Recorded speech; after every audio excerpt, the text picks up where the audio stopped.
রাজার অনেকগুলো হাতি ছিল। এই সকল হাতির মাঝে একটা ছিল সবচেয়ে ভালো, সবচেয়ে বড় আর দেখতে অনেক সুন্দর। সেই হাতিতে চড়েই রাজামশাই চলাফেরা করেন আর তাকে খুব ভালোবাসেন। একদিন রাজার সেই প্রিয় হাতিটি মরে গেল। রাজা অনেকক্ষণ ভারী দুঃখ করলেন। শেষে বললেন, ইস, আমার প্রিয় হাতিটা মরে গেল, ওটাকে ফেলে দিয়ে আসো। তখন সেই হাতির পায়ে বড় বড় দড়ি বেঁধে অনেক লোক টেনে তাকে মাঠে ফেলে দিয়ে এলো। সেই মাঠের কাছে এক শিয়াল থাকতো। সে অনেক দিন পেট ভরে খেতে পায় না। ইস, এত বড় একটা হাতি পড়ে থাকতে আমি কই কই খাবার খুঁজে মরছি। 3 দিন হয় কোনো খাবারই খুঁজে পাচ্ছি না। যাই, হাতিটাকে খাইগে। মাঠে মরা হাতি দেখতে পেয়ে সে খুব খুশি হয়ে এসে তাকে খেতে আরম্ভ করলো। তার এতই খিদে পেয়েছিল যে খেতে খেতে সে হাতির পেটের ভিতরে ঢুকে গেল। তবুও তার খাওয়া শেষ হলো না। এমনি করে 2 দিন চলে গেল। তখনও সে হাতির পেটের ভিতর বসে কেবল খাচ্ছে আর খাচ্ছে। ততদিনে রোদ লেগে চামড়া শুকিয়ে হাতির পেটের ফুটো ছোট হয়ে গেছে, আর শিয়ালও অনেক খেয়ে মোটা হয়ে গেছে। তখন সে অনেক চেষ্টা করেও হাতির পেটের ভিতর থেকে বেরোতে পারল না। এ কি হলো? আমি এখন বেরোবো কিভাবে? রোদের তাপে চামড়া শুকিয়ে তো ফুটাটা ছোট হয়ে গেছে, আর এদিকে আমিও তো খেয়ে মোটা হয়ে গেছি। এখন তো আর বেরোতে পারছি না। একটা বুদ্ধি তো করতেই হয়। শিয়ালের মাথায় বুদ্ধি ভারী। সে ফোন দিয়ে আটতে থাকলো। হ্যাঁ, একটা বুদ্ধি এসেছে। হাতির এই পেটে যদি ঘি মাখানো হয় তাহলে চামড়া নরম হয়ে যাবে। চামড়া নরম হলে ফুটাটাও বড় হয়ে যাবে, আর আমিও বের হয়ে যেতে পারবো। এমন সময় 3জন চাষি সেখান দিয়ে যাচ্ছিল। শিয়াল হাতির পেটের ভেতর থেকে তাদের ডেকে বলল, ওহে ভাই সকল, তোমরা রাজার কাছে একটা খবর পৌঁছে দিতে পারবে? আমার পেটে যদি 50 কলসি ঘি মাখানো হয় তবে আমি আবার উঠে দাঁড়াবো।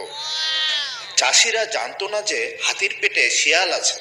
তারা মনে করেছে এই কথাগুলো হাতিই তাদের সাথে বলল। তাই তারা আশ্চর্য হয়ে একে অপরকে বলল, শোনো শোনো, হাতি কি বলছে, চলো আমরা রাজামশাইকে এই খবরটা দেই গে, রাজামশাই খুব খুশি হবেন। তারা তখনই রাজার কাছে ছুটে গিয়ে বলল, রাজামশাই রাজামশাই, আপনার সেই মরা হাতি বলেছে তার পেটে 50 কলসি ঘি মাখালে সে আবার উঠে দাঁড়াবে। শিগগির 50 কলসি ঘি পাঠিয়ে দিন। এ কথায় রাজামশাই যে কি খুশি হলেন তা আর কি বলবো। তিনি বললেন, আমার হাতে যদি বাঁচে 50 কলসি ঘি আর কত বড় কথা। তোমরা 1000 কলসি ঘি নিয়ে তার পেটে মাখাও। মন্ত্রী, যাও যাও, ব্যবস্থা করো, শীঘ্রই ব্যবস্থা করো। আমার প্রিয় হাতির পেটে 1000 কলসি ঘি মাখাও। যে হুকুম জাহাপানা। তখনই 1000 কলসি ঘি নিয়ে লোকজন মাঠে উপস্থিত হলো।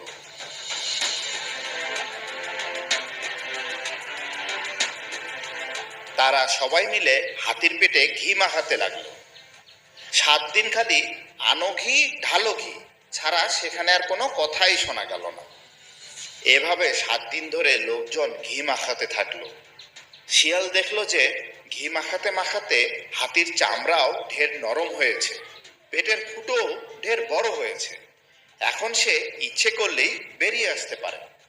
তখন সে সকলকে ডেকে বলল, ভাই সকল, এবার আমি উঠবো, তোমরা একটু সরে দাঁড়াও, নইলে যদি আমি মাথা ঘুরে তোমাদের উপর পড়ে টরে যাই, আমার যত বড় শরীর, তোমরা তো চাপা পড়ে মারা যাবে। তোমরা একটু সরে দাঁড়াও ভাই। উপস্থিত লোকজন মনে করলো হাতিই এ কথা বলেছে।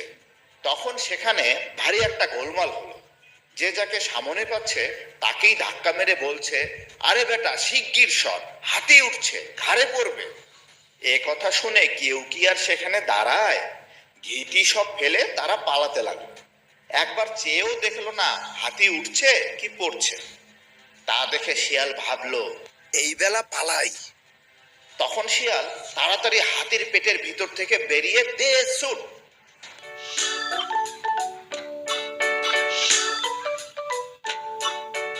শিয়াল তার বুদ্ধি দিয়ে গ্রাম শুদ্ধ লোককে বোকা বানিয়ে পালিয়ে গেল। বন্ধুরা, এই গল্পটি তোমাদের কেমন লাগলো এরকম আরও গল্প দেখতে আমাদের চ্যানেলটিকে সাবস্ক্রাইব করো এবং বেল বাটনটি অন রেখো। ধন্যবাদ সবাইকে।